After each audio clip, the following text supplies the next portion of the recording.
नमस्कार, स्वागत है आपका हमारे चैनल झारखंड न्यूज नेटवर्क में। आइए जानते हैं झारखंड की 25 मुख्य बड़ी खबरों को। केंद्रीय वित्त मंत्री निर्मला सीतारमण की झारखंड को सौगात, इन केंद्रीय योजनाओं का मिलेगा लाभ। केंद्रीय बजट से झारखंड को प्रत्यक्ष तौर पर कोई लाभ नहीं है, पर केंद्र सरकार ने जिन योजनाओं की घोषणा की है उसका लाभ झारखंड को भी मिलेगा। केंद्रीय वित्त मंत्री निर्मला सीतारमण ने सक्षम आंगनबाड़ी केंद्र और पोषण 2.0 योजना की घोषणा के अलावा किसान क्रेडिट कार्ड और स्टार्टअप से जुड़ी घोषणाएं की है। क्रिटिकल मिनरल के लिए भी पॉलिसी लाने की बात कही गई है। गाँव से सरकारी स्कूलों और स्वास्थ्य केंद्रों को ब्रॉडबैंड से जोड़ने की भी घोषणा हुई है, जबकि सरकारी स्कूलों में अटल टिंकरिंग लैब खोलने की घोषणा हुई है। महिला ST/SC उद्यमियों के लिए भी 2 करोड़ रुपए तक के लोन की घोषणा की गई है। इसका लाभ झारखंड की महिलाओं को भी मिलेगा।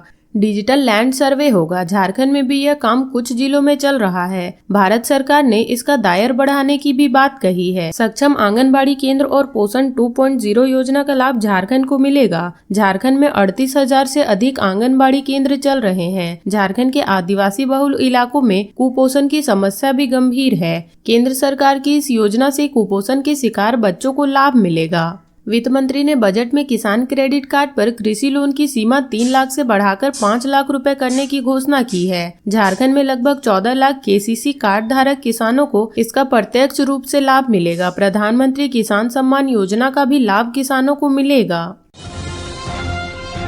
नक्सलियों ने पहले किया किडनैप, फिर मौत के घाट उतारकर फेंक दिया जंगल में। चतरा में नक्सलियों ने एक बार फिर बड़ी घटना को अंजाम दिया है। पुलिस मुखबिरी के आरोप में एक व्यक्ति को पहले अपहरण किया, इसके बाद उसकी निर्मम हत्या कर दी। जानकारी के मुताबिक लेम्बुआ गांव निवासी विष्णु साव अहले सुबह मवेशी लेकर जंगल की ओर जा रहा था। इस दौरान पहले से घात लगाकर बैठे 4-5 हथियारबंद नक्सलियों ने उसका अपहरण कर लिया और इसके थोड़ी देर बाद ही उसे मौत के घाट उतार दिया। मृतक का शव चतरा के टंडवा थाना क्षेत्र के टंडवा बालूमाथ बॉर्डर पर स्थित जंगल से बरामद किया गया है। पुलिस पदाधिकारी व जवान घटना स्थल पर पहुंचकर इलाके में घेराबंदी कर सर्च अभियान चला रहे हैं।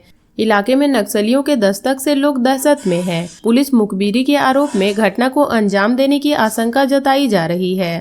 SP विकास पांडे, चतरा SDPO संदीप सुमन व टंडवा SDPO प्रभात रंजन बर्नवान भी दल बल के साथ घटना स्थल पर पहुंच रहे हैं।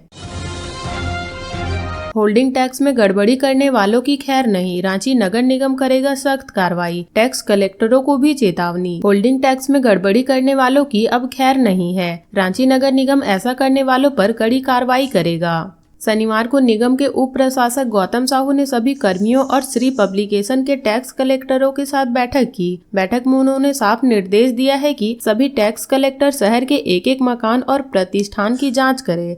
इसके अलावा टैक्स कलेक्टरों को भी सख्त हिदायत दी गई है। रांची नगर निगम के उप प्रशासक ने साफ साफ कहा है कि अगर किसी भवन में आवासीय का होल्डिंग टैक्स देकर उसमें व्यवसायी का किराएदार रखा गया है तो ऐसे भवनों पर 100% जुर्माना लगाया जाएगा। रांची नगर निगम उप प्रशासक द्वारा बुलाई गई बैठक में गौतम साहू ने कहा कि जिन टैक्स कलेक्टरों द्वारा बेहतर कार्य किया जा रहा है वैसे टैक्स कलेक्टरों को प्रोत्साहित किया जाएगा। वहीं जिन टैक्स कलेक्टरों द्वारा कार्य में कोताही बरती जा रही है उनके खिलाफ कार्रवाई की जाएगी। उन्होंने सभी को निर्देश दिया है कि सभी व्यावसायिक प्रतिष्ठानों में नियमित रूप से ट्रेड लाइसेंस की जाँच करे। जिनके पास भी लाइसेंस नहीं मिलेगा ऐसे भवनों को चिन्हित कर कार्रवाई करे।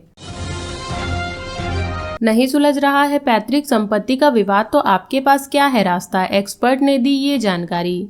छोटा नागपुर काश्तकारी अधिनियम 1908 के तहत आने वाली जमीन की रजिस्ट्री के लिए उपायुक्त की अनुमति आवश्यक होती है। CNT एक्ट के तहत आने वाली जमीन मुख्य रूप से अनुसूचित जनजाति के लिए होती है। इस भूमि को गैर आदिवासी को बेचना प्रतिबंधित है। यदि कोई आदिवासी अपनी जमीन बेचना चाहता है तो उसे उपायुक्त की अनुमति लेनी होगी। यह जानकारी अधिवक्ता अभय कुमार मिश्रा ने दी। उन्होंने कहा कि यदि बिना DC की अनुमति की कोई रजिस्ट्री होती है तो उसे अवैध माना जाएगा। झारखंड हाईकोर्ट के अधिवक्ता अभय मिश्रा ने कहा कि पैतृक संपत्ति के विवाद के निपटारे के लिए टाइटल सूट किया जा सकता है, लेकिन टाइटल सूट के निष्पादन में काफी समय लगता है। इसमें काफी रुपए भी खर्च होते हैं। ऐसे में अगर पैतृक संपत्ति का विवाद होता है तो पहले आपसी समझौते से सुलझाएं। इससे बात नहीं बने तो आप टाइटल सूट में जाने का विकल्प अपना सकते हैं।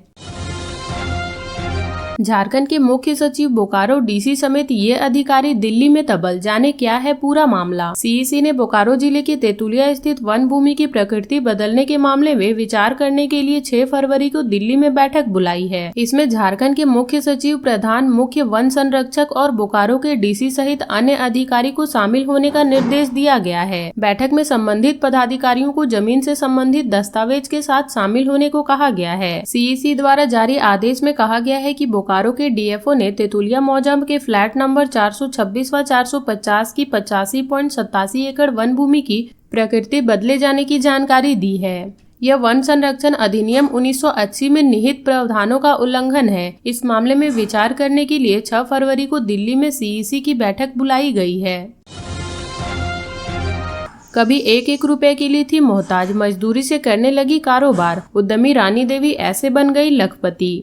रानी देवी झारखंड के पलामू जिले के सतबरवा ब्लॉक की रहने वाली है। पहले वह कमाती नहीं थी, उनके पास आमदनी का कोई साधन नहीं था। लेकिन वर्ष 2012 में उनकी जिंदगी तब बदल गई जब किसी ने उनके घर को किराए पर लिया और वहां मलाई बर्फ बनाने की मशीन लगाई। रीना ने उस मशीन पर मजदूरी करनी शुरू कर दी। इस काम से थोड़ा बहुत पैसा आने लगा और घर की मदद होने लगी। इसके बाद उन्होंने महिला समूह से लोन लेकर आइसक्रीम, बर्फ की सिल्ली और जार में पानी बेचना शुरू किया। इसमें पति ने भी साथ दिया। इस तरह वह मजदूरी से सफल उद्यमी बन गई। वह सालाना करीब 6 लाख रुपए कमाती हैं। वर्ष 2017 की बात है। उन्होंने खुद कुछ करने की ठानी। दुर्गा सखी मंडल स्वयं सहायता समूह से उन्होंने कर्ज लिया और अपने पति के साथ मिलकर एक छोटा सा कारखाना शुरू किया। यहाँ वह आइसक्रीम और बर्फ की सिल्ली बनाने लगी। पति पत्नी दोनों दिन रात मेहनत करने लगे और अलग अलग तरह की आइसक्रीम और कुल्फी तैयार करने लगे। इससे उनकी आमदनी बढ़ने लगी। आज रीना रोजाना करीब 4000 से 5000 आइसक्रीम बेचती हैं। इससे उन्हें प्रति पीस 1 रुपए का मुनाफा होता है। वह रोजाना 45 से 50 बर्फ की सिल्ली तैयार करती हैं और 50 किलो की सिल्ली 500 रुपए में एवं 30 किलो की सिल्ली 300 रुपए में बेचती हैं। बिजनेस बढ़ने के साथ उन्होंने जार में पानी भी बेचना शुरू किया। गर्मी के दिनों में 200 से ज्यादा पानी के जार बेच देती हैं। अब भी 50 से 55 जार पानी रोज बेचती हैं। पानी की कीमत 30 रुपए प्रति जार है।